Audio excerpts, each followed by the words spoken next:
This conference will now be recorded. Easy.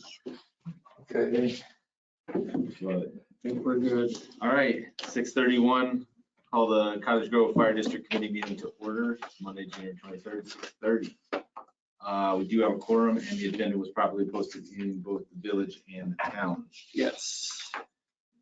Anyone, no one from the public moving forward? Discuss and consider the minutes from the December 22nd, 2022 meeting. I have a motion, do I have a second?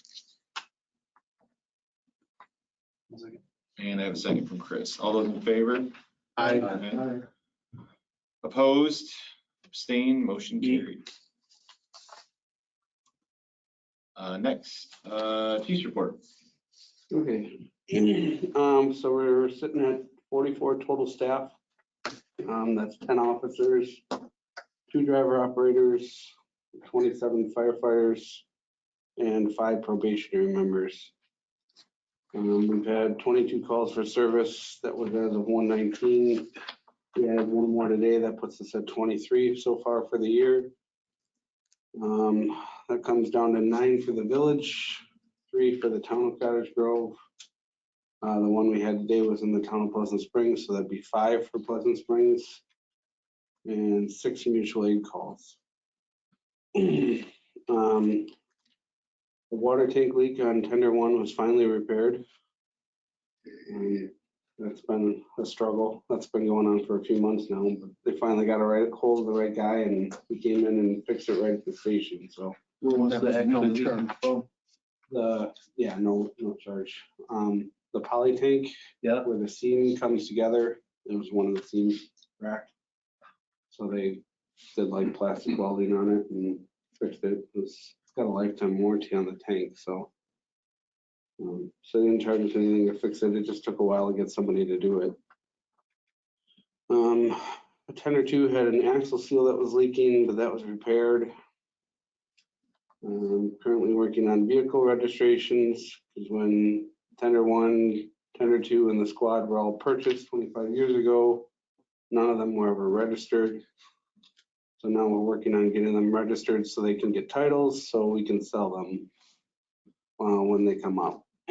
Car 1 has been picked up from McFarland. All the lettering was removed and it's currently getting estimates and work done on it right now. Association is also going to be purchasing the MDT system for the car as part of the money that we're putting aside for it. All SCBA bottles are finished with their hydro testing. The last batch just came back today. That happens every 5 years. When will they have to be replaced? Bottles. Yeah.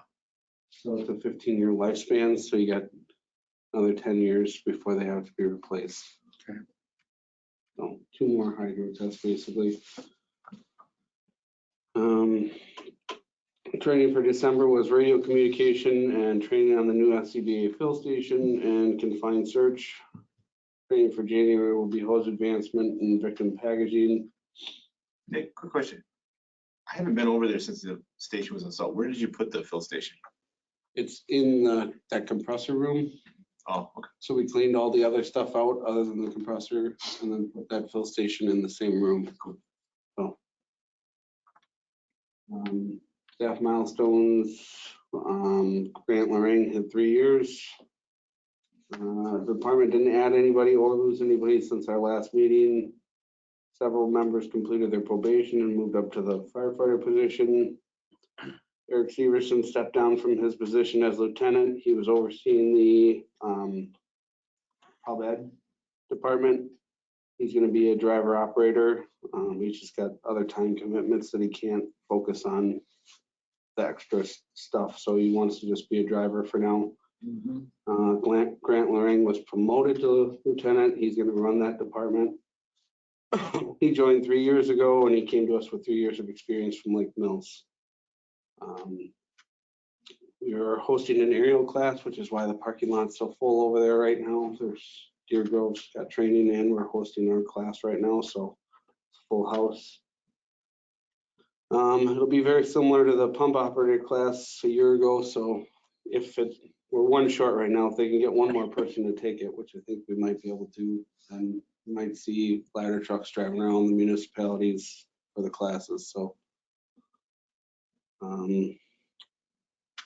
Then this semester, we have a lot of people taking classes, 3 for entry level, 5 for firefighter 1 for firefighter 2, 6 for aerial operator, and 2 for fire and emergency services instructor, and 2 for fire officer.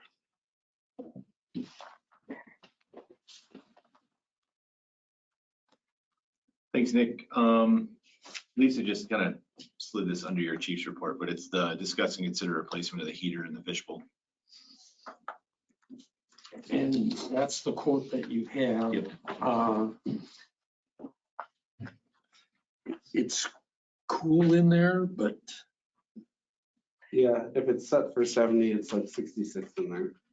and the 3 heaters by the windows, I won't know if they're working until February, sometime when high tech can get back to check those out. So I would suggest we wait. Just table this for now, just table this. Yeah, until we know what's happening with those other 3 heaters. Works for me. I mean, there's no water in that. No, No. I mean, it's just shouldn't be a big deal. and I talked to Eric at EMS and he said that there's few people that use it.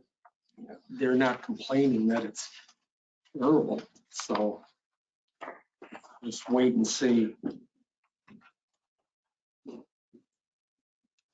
I'll move that we table it. Second. Motion and a second to table. Any discussion?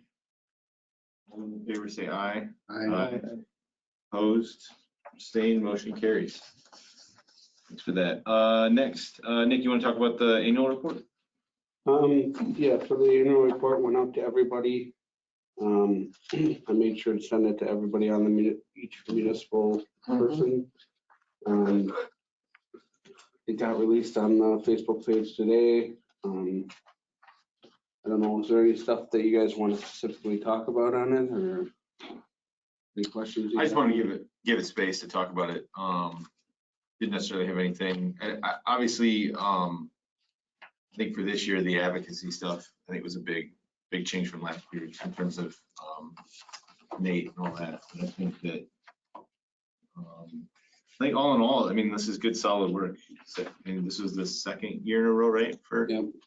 this, so I think I've heard some feedback that the public really likes this and quality stuff in here, and hats off to you guys. It's really I like seeing this kind of stuff. I think it's cool. I guess if you want to run through the call data, like I said, we had 312 calls last year. They have the breakdown. You guys can see each municipality, how it breaks down by a percentage. Kind of what we've already talked about. The village gets a lot of false alarm calls and canceled en routes. The county Those should be going down. They're getting better. But, the big thing is the call response times. So that's down underneath the times of days. So all 3 municipalities, that's actually dropped from year over year.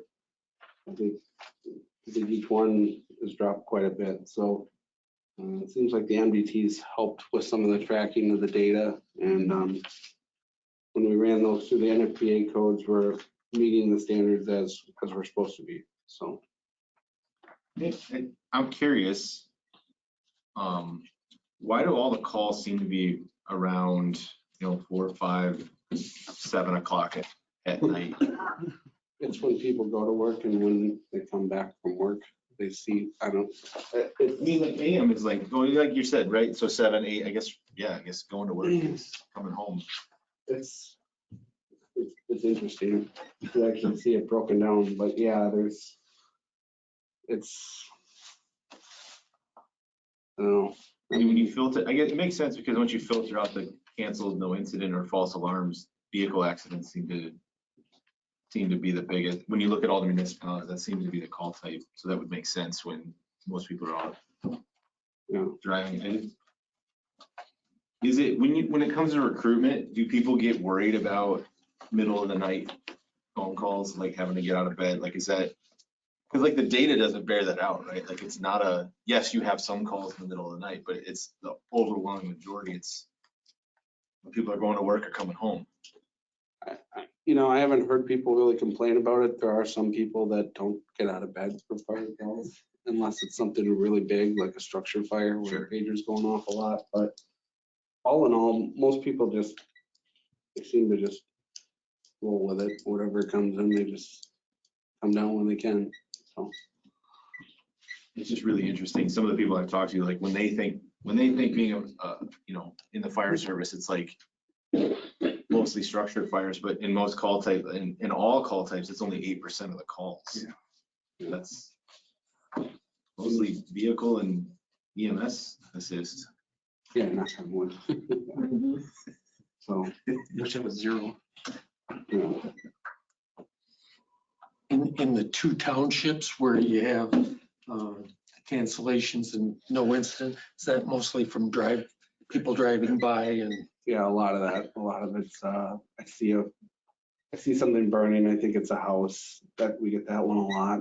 Yeah. Turns out to be like somebody's burning a pile of brush or you don't even find anything.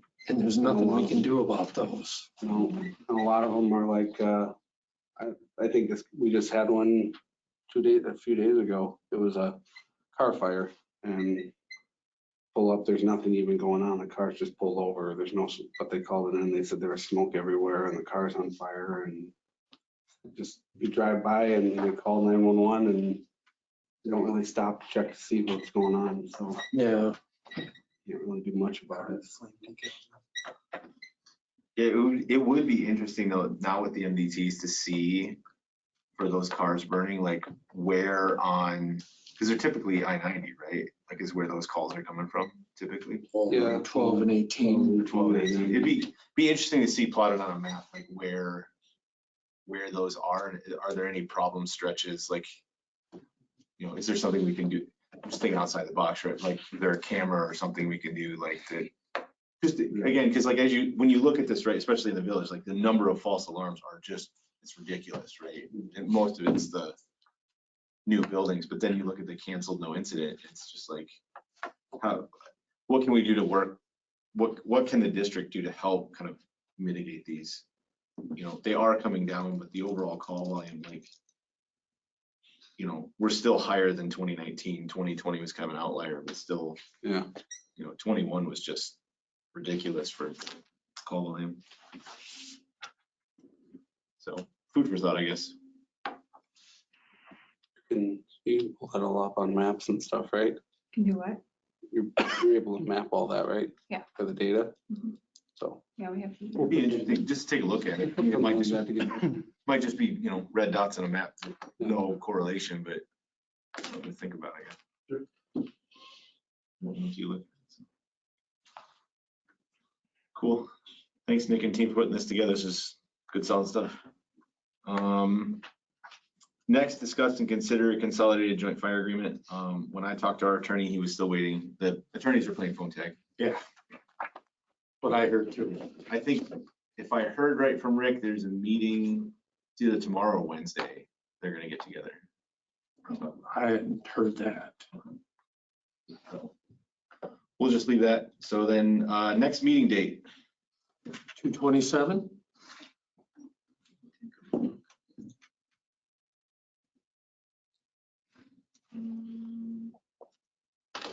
See, I think let's see what time I'll be back. We gotta go out of town that day.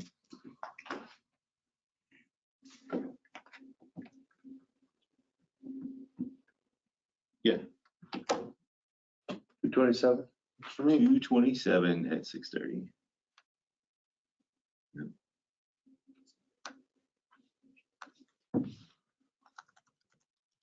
Okay.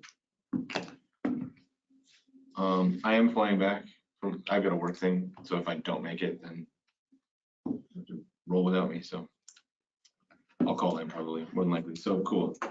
Next meeting, Monday, February 27th at 6:30 here at the town hall. Yep. Any future agenda items? The usual, for lack of a better word. Cool. With that, item 10, I will entertain a motion for adjournment. Motion to adjourn. Second. Motion in a second. All those in favor? Opposed? Motion carries. Thank you much, everybody.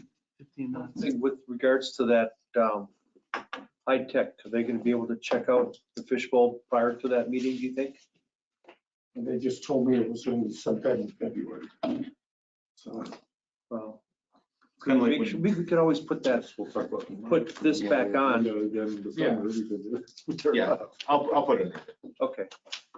Is it kind of like when Snyder said they'd come and It feels like it. take the island out and no. Wow. Yes. They're waiting for him to come back. Yeah, George is definitely walking gingerly. Good to see you back, Steve.